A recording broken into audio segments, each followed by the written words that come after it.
31 décembre 2022. Bonjour à tous et bienvenue dans cette édition.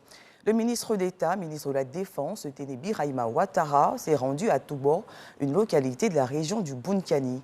Il y était au nom du président de la République pour exprimer la reconnaissance de la nation aux soldats engagés dans la lutte contre le terrorisme sur cette ligne de front. Un repas de fin d'année est venu renforcer cette cohésion armée-nation. Kader Sogodogo. Toubor, région du Bounkani. Le ministre d'État, ministre de la Défense, Téné Birahima Ouattara, vient faire corps avec ses hommes. Les soldats de la zone opérationnelle Nord engagés dans la lutte contre le terrorisme.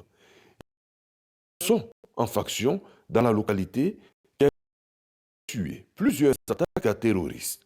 Une mission de défense nationale qui amène le président de la République, chef suprême des armées, a dépêché le ministre d'État, ministre de la Défense, pour témoigner à ces hommes la reconnaissance et la gratitude de la nation. Une démarche bien accueillie par les militaires. Nous sommes particulièrement honorés de partager ce moment solennel avec vous et vous en sommes infiniment reconnaissants. Monsieur le ministre d'État, ministre de la Défense, nous avons essayé de donner le meilleur de nous-mêmes. Nous sommes résolument engagés afin de mettre notre pays à l'abri du péril djihadiste.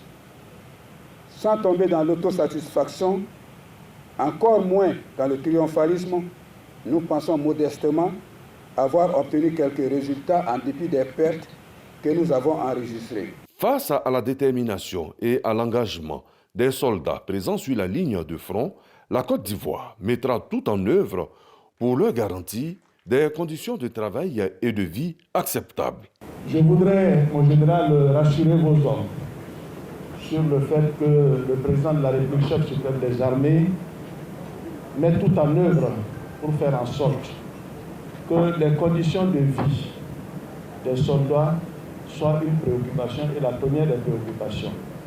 Nous avons engagé un programme d'aménagement, d'équipement, de cantonnements qui sont en finition.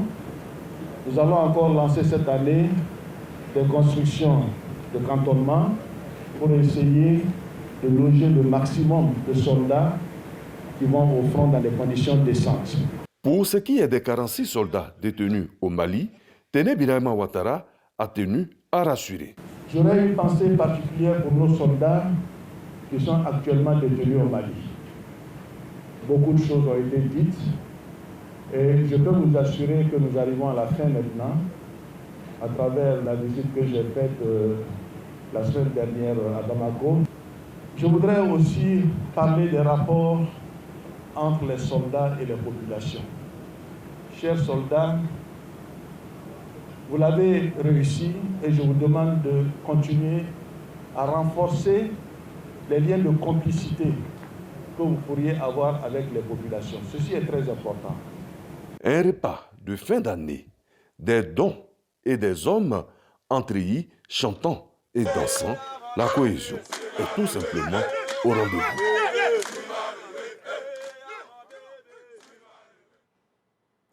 De Toubor, rendons-nous à Korogo, où le vivre ensemble et la cohésion entre fils et filles de la commune à travers le sport est une réalité. À l'initiative, le ministre du Pétrole et de l'Énergie, par ailleurs fils de la région, ce sont plus de 5000 personnes qui ont marché dans les rues pour témoigner leur reconnaissance au président Alassane Ouattara. Les détails de ce reportage avec Soro Corona. Une marée bleue à travers les rues de la commune de Korogo. À la tête de cette marche sportive, de plus de 5000 personnes, le ministre du Pétrole et de l'Énergie, Mamadou Sangafoua Koulibaly. Une marche pour promouvoir le vivre ensemble et la cohésion sociale entre les filles et fils de la commune de Korogo. Nous sommes à la première édition du parcours de l'unité. Sur plus de 5 km, les participants à cette marche ont mis de côté leur appartenance politique, religieuse et ethnique pour la promotion des valeurs de paix, du vivre ensemble, de l'unité et de la cohésion sociale. Valeur chère au président de la République, Alassane Ouattara. Le sport aussi est un facteur de cohésion, d'unité et d'entente.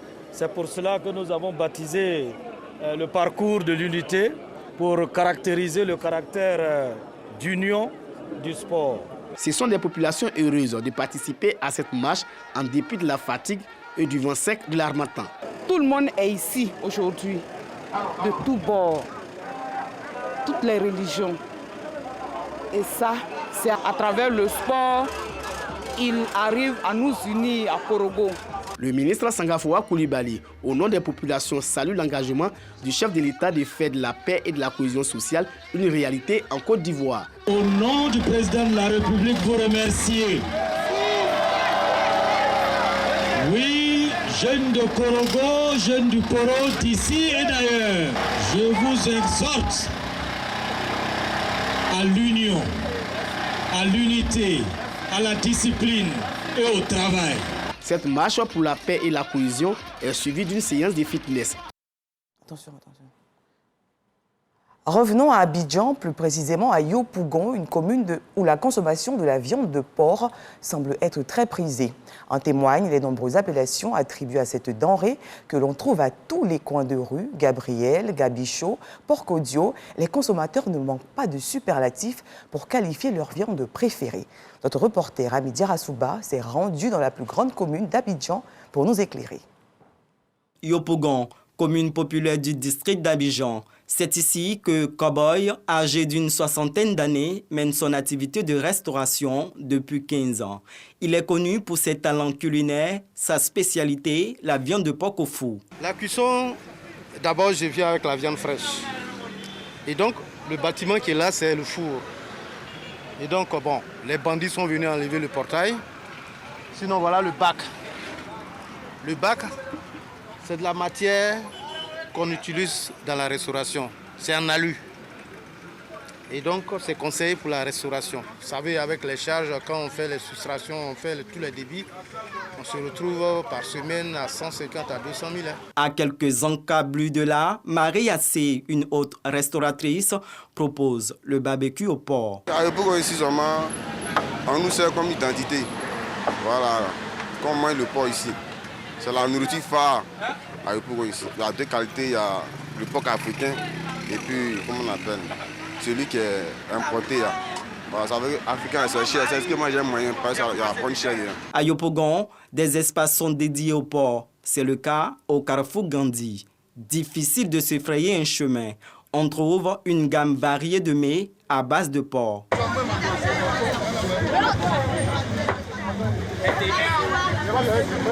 Gisèle fait partie des tenanciers des lieux. On prépare la viande d'abord.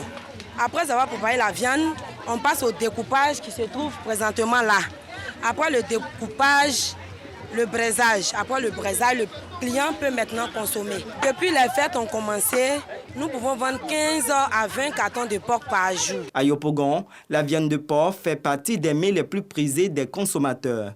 Au four, grillé, sauté ou en soupe, chacun y trouve son goût. Place à présent au dossier Vie d'ici avec un focus sur les différents spectacles qui rythment cette fin d'année.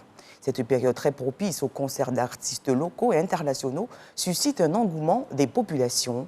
Dans cette ambiance, le prix des tickets grimpe. On parle désormais de concerts VIP ou même VVIP. Pourquoi ces prix exorbitants? Qu'en pensent les promoteurs? Réponse dans ce reportage de Serge Pacom Didi, commenté par Serge Collier.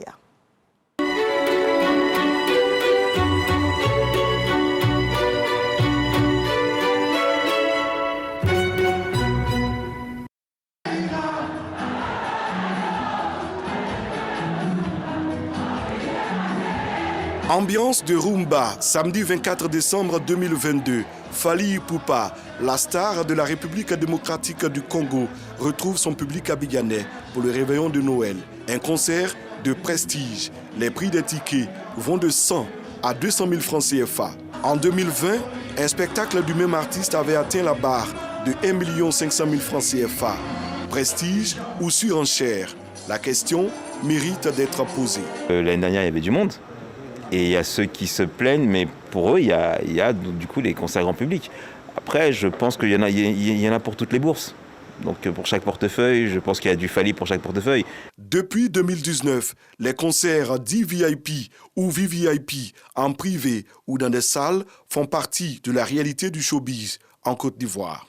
Les tarifs d'entrée oscillent entre 50 000 et 300 000 francs, de façon générale.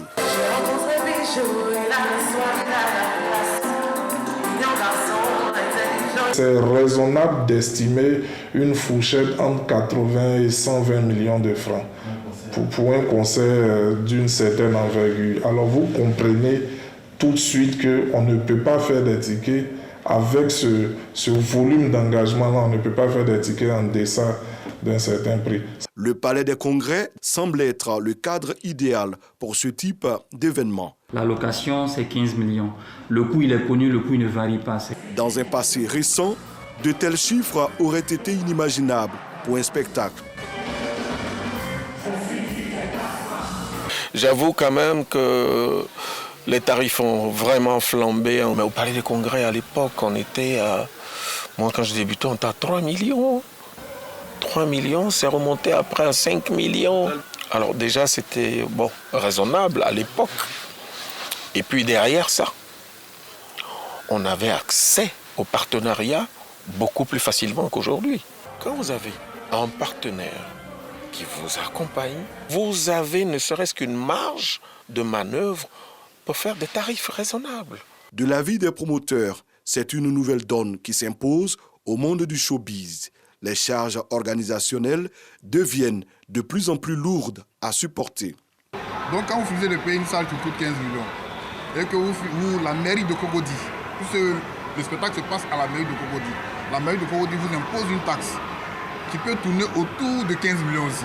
Comment vous faites pour rentabiliser? Ça n'a rien à voir avec la communication qui coûte excessivement cher. Le coût de la location de la salle, le cachet de l'artiste et son groupe, la prise en charge totale de l'orchestre et du staff, parfois une quarantaine de personnes. Ce sont quelques-unes des raisons évoquées pour expliquer cette situation. En plus des charges liées à l'organisation, il y a le volume du cachet de l'artiste. Un gars comme Fally ou Matt James, ils prennent des cachets d'un certain montant. Les salles donnent un plus dans la communication globale d'un artiste. Voilà. Aujourd'hui, si vous êtes un artiste qui est en train de marcher, maintenant tout le monde vous êtes obligé d'aller vers le Palais des Congrès de l'Hôtel Ivoire pour voir les personnes VIP qui vous suivent. C'est comme ça qu'on se jauge. Donc il y a des salles aujourd'hui qui sont des salles mythiques, mais qui donnent un cachet important à l'artiste.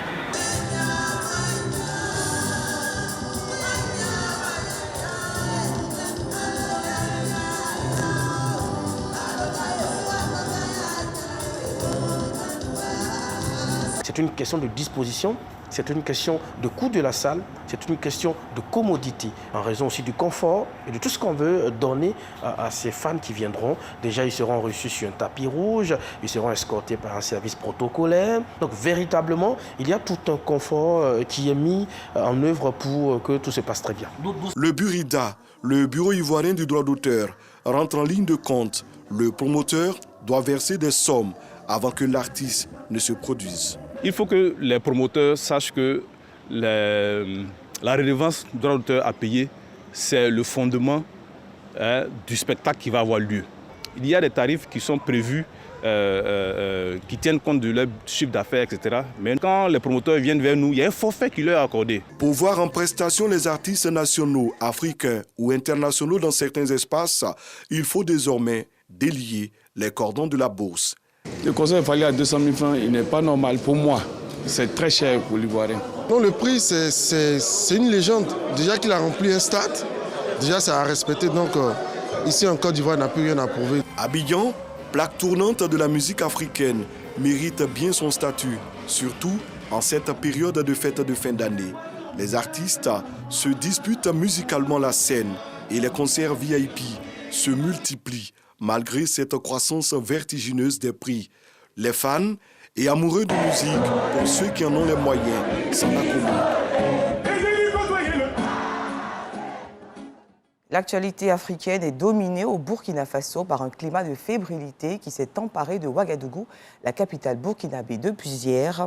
Le dispositif sécurité a été renforcé autour de la primature devenue le quartier général du capitaine Ibrahim Traoré, ainsi que la radio-télévision publique causant l'inquiétude des populations. Au même moment, un mouvement de grogne a été signalé au Centre national d'entraînement de Pau, à une centaine de kilomètres au sud de la capitale. Des soldats réclamaient le paiement de leurs primes selon des sources militaires. Et pour terminer, le président Bolsonaro a quitté le Brésil ce vendredi pour les États-Unis, 2 jours avant la fin de son mandat et l'intronisation de son successeur, Luiz Inácio Lula da Silva, à Brasilia. Ces informations ont été relayées par plusieurs médias. La figure d'extrême droite avait déjà indiqué à plusieurs reprises qu'il serait absent pour la passation de pouvoir, signalant tout de même que les électeurs déçus de Bolsonaro contestent encore sa défaite. C'est ici que se referment les portes du dernier 6h30 de 2022. Je vous souhaite une riche et belle année 2023 chargée d'ondes positives. À bientôt.